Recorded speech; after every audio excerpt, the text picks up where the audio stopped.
Queen Lucia by E.F. Benson. Chapter 1. Though the sun was hot on this July morning, Mrs. Lucas preferred to cover the half-mile that lay between the station and her house on her own brisk feet, and sent on her maid and her luggage in the fly that her husband had ordered to meet her. After those 4 hours in the train, a short walk would be pleasant, but though she veiled it from her conscious mind, another motive, subconsciously engineered, prompted her action.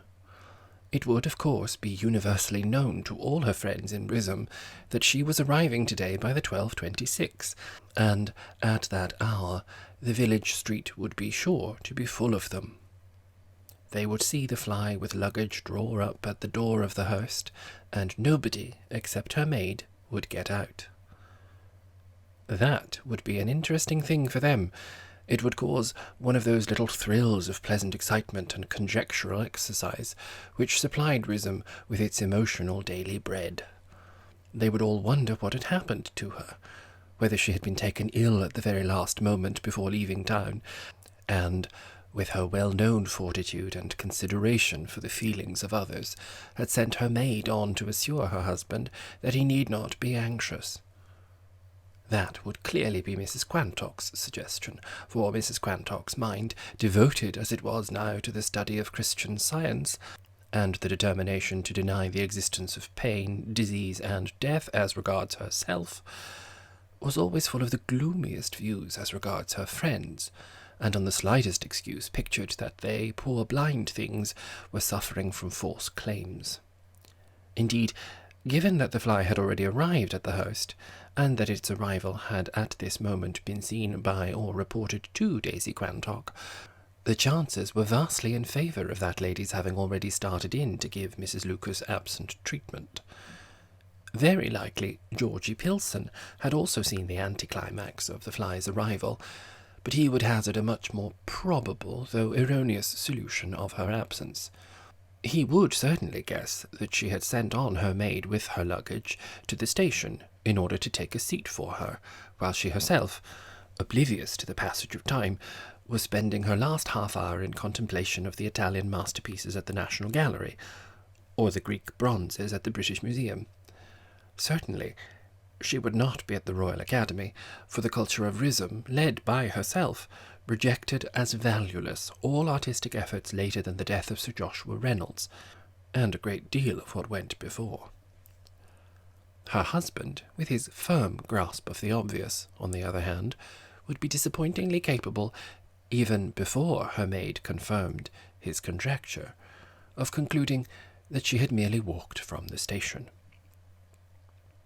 The motive, then, that made her send the cab on, though subconsciously generated, soon penetrated into her consciousness, and these guesses at what other people would think when they saw it arrive without her sprang from the dramatic element that formed so large a part of her mentality, and made her always take, as by right divine, the leading part in the histrionic entertainments with which the cultured of Rhythm beguiled, or rather strenuously occupied, such moments as could be spared from their studies of art and literature and their social engagements.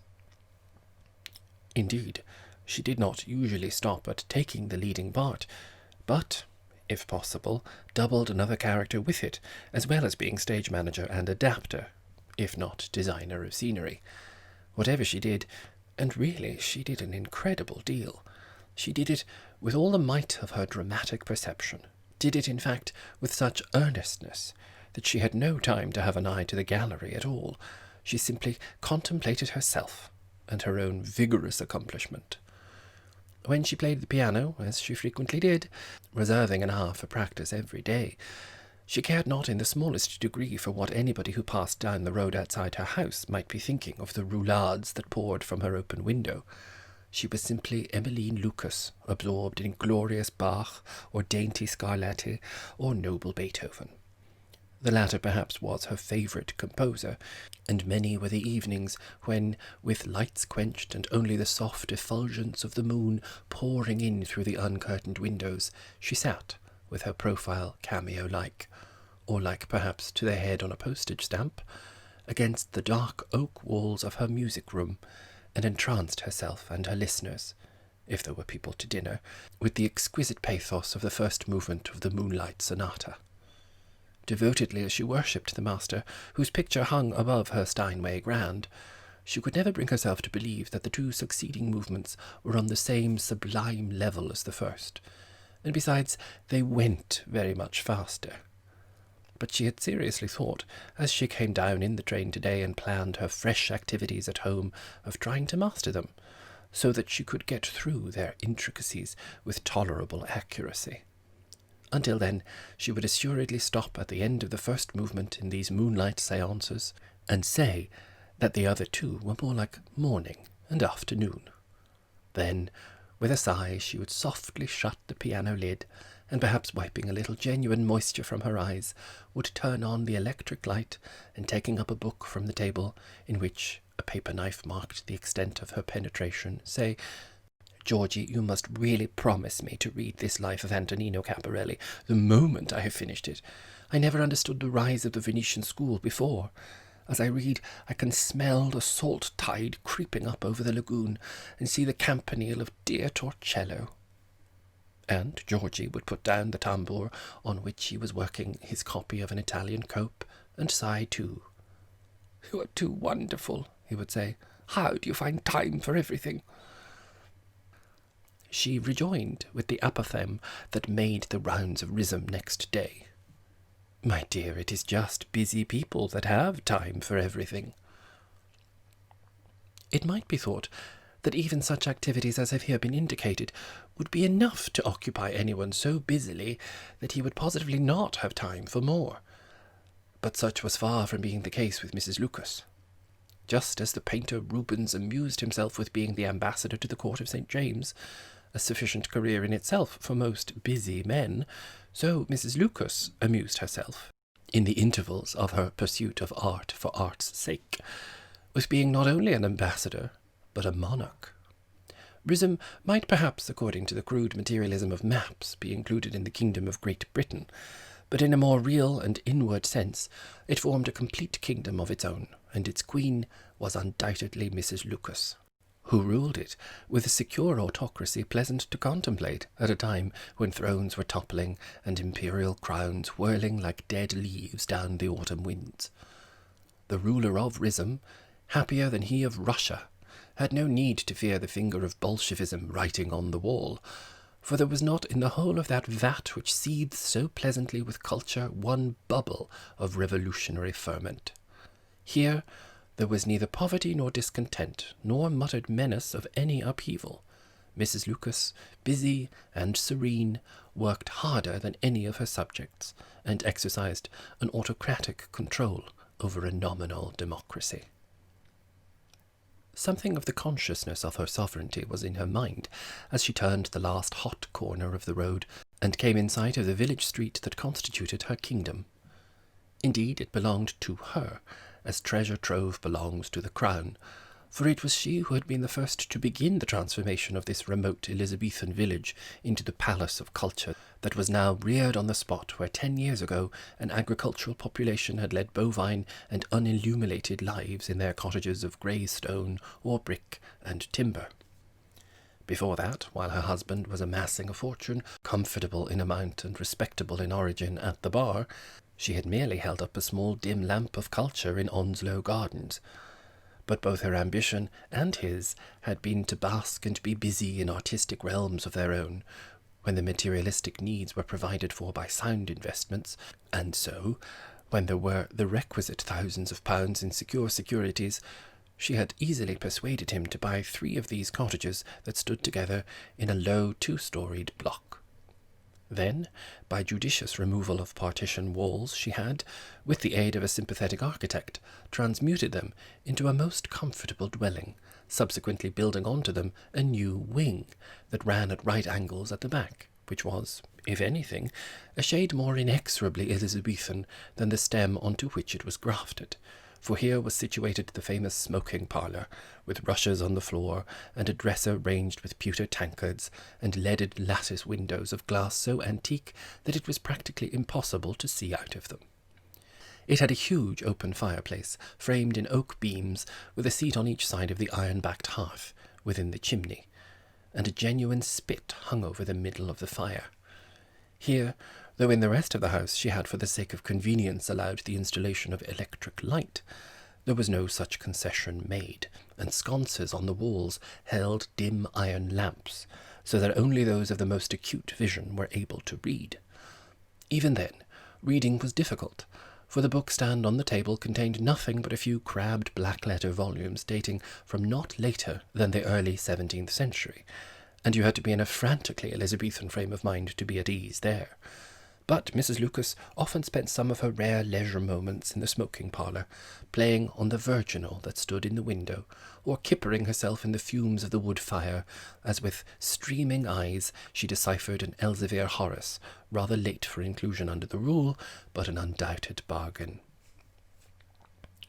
The house stood at the end of the village that was nearest the station, and thus, when the panorama of her kingdom opened before her, she had but a few steps further to go. A yew hedge, bought entire from a neighbouring farm, and transplanted with solid lumps of earth and indignant snails around its roots, separated the small oblong of garden from the road, and cast monstrous shadows of the shapes into which it was cut across the little lawns inside. Here, as was only right and proper, there was not a flower to be found save such as were mentioned in the plays of Shakespeare. Indeed, it was called Shakespeare's garden, and the bed that ran below the windows of the dining-room was Ophelia's border, for it consisted solely of those flowers which that distraught maiden distributed to her friends when she should have been in a lunatic asylum. Mrs. Lucas often reflected how lucky it was that such institutions were unknown in Elizabeth's day, or that, if known, Shakespeare artistically ignored their existence. Pansies naturally formed the chief decoration, though there were some very flourishing plants of rue. Mrs. Lucas always wore a little bunch of them when in flower to inspire her thoughts, and found them wonderfully efficacious. Round the sundial, which was set in the middle of one of the squares of grass, between which a path of broken paving stone led to the front door, was a circular border, now in July sadly vacant, for it had harboured only the spring flowers enumerated by Perdita. But the first day every year when Perdita's border put forth its earliest blossom was a delicious anniversary, and the news of it spread like wildfire through Mrs. Lucas' kingdom, and her subjects were very joyful, and came to salute the violet or daffodil, or whatever it was. The three cottages, dexterously transformed into the Hurst, presented a charmingly irregular and picturesque front. Two were of the grey stone of the district, and the middle one, to the door of which led the paved path, of brick and timber. Latticed windows with stone mullions gave a little light to the room within, and certainly new windows had been added. These could be detected by the observant eye, for they had a markedly older appearance than the rest. The front door, similarly, seemed as if it must have been made years before the house, the fact being that the one which Mrs. Lucas had found there was too dilapidated to be of the slightest service in keeping out wind or wet or undesired callers. She had, therefore, caused to be constructed an even older one, made from the oak planks of a dismantled barn, and had it studded with large iron nails of antique pattern made by the village blacksmith. He had arranged some of them to look as if they spelled AD 1603. Over the door hung an inn sign, and into the space where once the sign had swung was now inserted a lantern, in which was ensconced, well hidden from view by its patinated glass slides, an electric light. This was one of the necessary concessions to modern convenience, for no lamp nurtured on oil would pierce those genuinely opaque panes and illuminate the path to the gate. Better to have an electric light than cause your guests to plunge into Perdita's border. By the side of this fortress door hung a heavy iron bell pull, ending in a mermaid. When first Mrs. Lucas had that installed, it was a bell pull in the sense that an extremely athletic man could, if he used both hands and planted his feet firmly, cause it to move, so that the huge bronze bell swung in the servants' passage and eventually gave tongue, if the athlete continued pulling, with vibrations so sonorous that the whitewash from the ceiling fell down in flakes. She had therefore made another concession to the frailty of the present generation and the inconveniences of having whitewash falling into salads and puddings on their way to the dining-room, and now at the back of the mermaid's tail was a potent little bone button, coloured black and practically invisible, and thus the bell pull had been converted into an electric bell push. In this way, visitors could make their advent known without violent exertion. The mermaid lost no visible whit of her Elizabethan virginity, and the spirit of Shakespeare, wandering in his garden, would not notice any anachronism. He could not, in fact, for there was none to notice. Though Mrs. Lucas's parents had bestowed the name of Emmeline on her, it was not to be wondered at that she was always known among the more intimate of her subjects as Lucia, pronounced, of course, in the Italian mode, La Lucia, the wife of Lucas, and it was as Lucia mia that her husband hailed her as he met her at the door of the Hurst. He had been watching for her arrival from the panes of the parlour, when he meditated upon one of the little prose poems which formed so delectable a contribution to the culture of Rhythm, for though, as had been hinted, he had in practical life a firm grasp of the obvious, there were windows in his soul which looked out onto vague and ethereal prospects, which, so far from being obvious, were only dimly intelligible. In form, these odes were cast in the loose rhythms of Walt Whitman, but their smooth suavity and their contents bore no resemblance whatsoever to the productions of that barbaric bard, whose works were quite unknown in Rhythm. Already a couple of volumes of these prose poems had been published, not, of course, in the hard business-like establishment of London, but at Ye Sign of Ye Daffodil, on the village green, where type was set up by hand, and very little but that of the best was printed. The press had only been recently started, at Mr. Lucas' expense, but it had put forth a reprint of Shakespeare's sonnets already, as well as his own poems. They were printed in blunt type on thick yellowish paper, the edges of which seemed as if they had been cut by the forefinger of an impatient reader, so ragged and irregular were they, and they were bound in vellum, the titles of these two slim flowers of poetry, Flotsam and Jetsam, were printed in black letter type, and the covers were further adorned with a sort of embossed seal and with antique-looking straps, so that you could tie it all up with two bows when you had finished with Mr. Lucas' Flotsam for the time being, and turned to untie the Jetsam. Today the prose poem of Loneliness had not been getting on very well, and Philip Lucas was glad to hear the click of the garden gate, which showed that his loneliness was over for the present, and looking up he saw his wife's figure waveringly presented to his eyes through the twisted and knotty glass of the parlour window, which had taken so long to collect, but which had now completely replaced the plain, commonplace, unrefracting stuff which was there before. He jumped up with an alacrity remarkable in so solid and well-furnished a person, and had thrown open the nail-studded front door before Lucia had traversed the path of broken paving-stones, for she had lingered for a sad moment at Perdita's empty border. "Lucia mia," he exclaimed, "ben arrivata." "So you walked from the station?" "Si, Peppino mio caro," she said. "Sta bene." He kissed her and relapsed into Shakespeare's tongue, for their Italian, though firm and perfect as far as it went, could not be considered as going far, and was useless for conversational purposes, unless they merely wanted to greet each other or to know the time. But it was interesting to talk Italian, however little way it went. "Molto bene," said he, "and it's delightful to have you back home again. And how is London?" he asked in the sort of tone in which he might have inquired after the health of a poor relation, who was not likely to recover. She smiled rather sadly.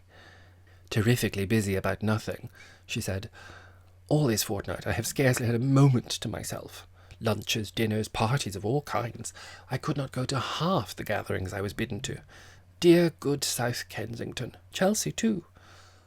"Carissima, when London does manage to catch you, it is no wonder it makes the most of you," he said. "You mustn't blame London for that." "No, dear, I don't. Everyone was tremendously kind and hospitable. They all did their best. If I blame anyone, I blame myself. But I think this Rhythm life, with its finish and its exquisiteness, spoils one for other places. London is like a railway junction. It has no true life of its own. There is no delicacy, no appreciation of fine shades. Individualism has no existence there. Everyone gabbles together, gabbles and gobbles. Am not I naughty? If there is a concert in a private house, you know my views about music and the impossibility of hearing music at all if you are stuck in the middle of a row of people. Even then, the moment it is over, you are whisked away to supper, or somebody wants to have a few words. There is always a crowd, there is always food, you cannot be alone, and it is only in loneliness, as Goethe says, that your perceptions put forth their flowers. No one in London has time to listen. They're all thinking about who is there and who isn't there, and what is the next thing. The exquisite present, as you put it in one of your poems, has no existence there. It is always the feverish future. Delicious phrase. I should have stolen that gem for my poor poems, if you had discovered it before. She was too much used to this incense to do more than sniff it in unconsciously, and she went on with her tremendous indictment. It isn't that I find fault with London for being so busy, she said with strict impartiality. For if being busy was a crime, I'm sure there are few of us here who would escape hanging. But take my life here, or yours for that matter. Well, mine, if you like. Often and often I am alone from breakfast to lunchtime, but in those hours I get through more that is worth doing than London gets through in a day and a night. I have an hour at my music, not looking about and wondering who my neighbours are, but learning, studying, drinking in divine melody.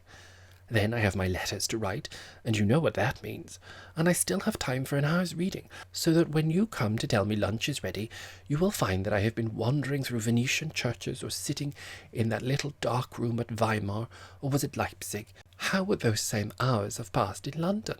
Sitting perhaps for half an hour in the park, with dearest Aggie pointing out to me with thrills of breathless excitement a woman who was in the divorce court, or a coroneted bankrupt. Then she would drag me off to some terrible private view of the same people all staring at and gabbling to each other, or looking at pictures that made poor me gasp and shudder.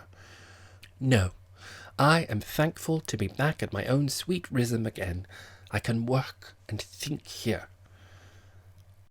She looked round the panelled entrance hall with a glow of warm contempt at towing at home again that quite eclipsed the mere physical heat produced by her walk from the station. Wherever her eyes fell, those sharp, dark eyes that resembled buttons covered with shiny American cloth, they saw nothing that jarred, as so much in London jarred. There were bright brass jugs on the window-sill, a bowl of potpourri on the black table in the centre, an oak settee by the open fireplace, a couple of Persian rugs on the polished floor. The room had its quaintness, too, such as she had alluded to in her memorable essay read before the Rhythm Literary Society, called Humour in Furniture, and a brass milk can served as a receptacle for sticks and umbrellas. Equally quaint was the dish of highly realistic stone fruit that stood beside the potpourri and the furry Japanese spider that sprawled in a silk web over the window.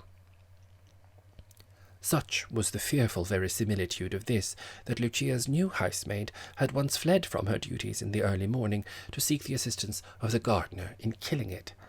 The dish of stone fruit had scored a similar success, for once she had said to Georgie Pilson, "Ah, my gardener has sent in some early apples and pears. Won't you take one home with you?" It was not till the weight of the pear, he swiftly selected the largest, betrayed the joke, that he had any notion that they were not real ones. But then Georgie had had his revenge. For waiting his opportunity, he had inserted a real pear among those stony specimens, and again passing through with Lucia, he picked it out, and with lips drawn back had snapped at it with all the force of his jaws. For the moment she had felt quite faint at the thought of his teeth crashing into fragments. These humorous touches were altered from time to time. The spider, for instance, might be taken down and replaced by a china canary in a Chippendale cage, and the selection of the entrance hall for those whimsicalities was intentional, for guests found something to smile at as they took off their cloaks and entered the drawing-room with a topic on their lips, something light, something amusing about what they had seen. For the gong, similarly, was sometimes substituted a set of bells that had once decked the collar of the leading horse in a waggoner's team somewhere in Flanders. In fact, When Lucia was at home, there was often a new little quaintness for quite a sequence of days, and she had held out hopes to the literary society that perhaps some day, when she was not so rushed, she would jot down material for a sequel to her essay, or write another, covering a rather larger field, on the gambits of conversation derived from furniture. On the table there was a pile of letters waiting for Mrs. Lucas, for yesterday's post had not been forwarded her, for fear of its missing her. London postmen were probably very careless and untrustworthy, and she gave a little cry of dismay as she saw the volume of her correspondence. "But I shall be very naughty," she said, "and not look at one of them till after lunch. Take them away, Caro, and promise me to lock them up until then, and not give them me however much I beg. Then I will get into the saddle again, such a dear saddle too, and tackle them. I shall have a stroll in the garden till the bell rings. What is it that Nietzsche says about the necessity to mediterraniser yourself every now and then? I must resume myself." Peppino remembered the quotation, which had occurred in a review of some work of that celebrated author, where Lucia had also seen it, and went back, with the force of contrast to aid him, to his prose poem of loneliness, while his wife went through the smoking parlour into the garden in order to soak herself once more in the cultured atmosphere. In this garden behind the house there was no attempt to construct a Shakespearean plot, for, as she so rightly observed, Shakespeare, who loved flowers so well, would wish her to enjoy every conceivable horticultural treasure. But furniture played a prominent part in the place, and there were statues and sundials and stone seats scattered about with almost too profuse a hand. Mottos were also in great evidence, and while a sundial reminded you that tempus fugit, an enticing resting-place somewhat bewilderingly bade you to bide a wee. But then again, the rustic seat in the pleached alley of laburnums had carved on its back, "Much have I travelled in the realms of gold," so that, meditating on Keats, you could bide a wee with a clear conscience. Indeed, so copious was the wealth of familiar and stimulating quotations that one of her subjects had once said that to stroll in Lucia's garden was not only to enjoy her lovely flowers, but to spend a simultaneous half-hour with the best authors. There was a dovecot, of course, but since the cats always killed the doves, Mrs. Lucas had put up round the desecrated home several pigeons of Copenhagen china, which were both imperishable as regards cats, and also carried out the suggestion of humour in furniture. The humour had attained the highest point of felicity when Peppino concealed a mechanical nightingale in a bush, which sang "jug, jug" in the most realistic manner when you pulled a string. Georgie had not seen the Copenhagen pigeons, or, being rather short-sighted, thought they were real. Then, Peppino pulled the string, and for quite a long time Georgie listened entranced to their melodious cooings. That served him out for his trap about the real pair introduced among the stone specimens. For in spite of the rarefied atmosphere of culture at Rhizome knew how to desipere in loco, and its strenuous culture was often refreshed by these light, refined touches. Mrs. Lucas walked quickly and decisively up and down the paths as she waited for the summons to lunch, for the activity of her mind reacted on her body, making her brisk in movement. On each side of her forehead were hard, neat undulations of black hair that concealed the tips of her ears. She had laid aside her London hat, and carried a red cotton contadina's umbrella, which threw a rosy glow onto the oval of her thin face and its colourless complexion. She bore the weight of her 40 years extremely lightly, and but for the droop of skin at the corners of her mouth, she might have passed as a much younger woman. Her face was otherwise unlined, and bore no trace of the ravages of emotional living, which both ages and softens. Certainly there was nothing soft about her, and very little of the signs of age, and it would have been reasonable to conjecture that 20 years later she would look but a little older than she did today. For such emotions as she was victim of were the sterile and ageless emotions of art. Such desires as beset her were not connected with her affections, but her ambitions. Dynasty she had none, for she was childless, and thus her ambitions were limited to the permanence and security of her own throne as Queen of Rhizome. She really asked nothing more of life than the continuance of such harvests as she had so plenteously reaped for these last 10 years. as long as she directed the life of Rhythm, took the lead in its culture and entertainment, and was the undisputed fountainhead of all its inspirations, and from time to time refreshed her memory as to the utter inferiority of London, she wanted nothing more. But to secure that, she had dedicated all that she had of ease, leisure, and income. Being practically indefatigable, the loss of ease and leisure troubled her but little, and being in extremely comfortable circumstances, she had no need to economize in her hospitalities. She might easily look forward to enjoying an unchanging middle-aged activity, while generations of youth withered around her, and no star, remotely rising, had as yet threatened to dim her unrivalled effulgence. Though essentially autocratic, her subjects were allowed and even encouraged to develop their own minds on their own lines, provided always that those lines met at the junction where she was station master. With regard to religion, finally, it may be briefly said that she believed in God, in much the same way as she believed in Australia, for she had no doubt whatsoever as to the existence of either, and she went to church on Sunday in much the same spirit as she would look at a kangaroo in the zoological gardens, for kangaroos come from Australia. A low wall separated the far end of her garden from the meadow outside.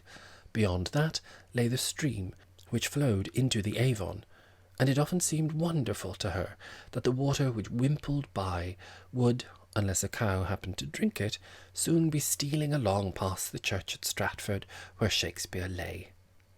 Peppino had written a very moving little prose poem about it, for she had royally presented him with the idea, and had suggested a beautiful analogy between the earthly dew that refreshed the grasses and was drawn up into the fire of the sun, and thought, the spiritual dew, that refreshed the mind and thereafter, rather vaguely, was drawn up into the full-orbed soul of the world.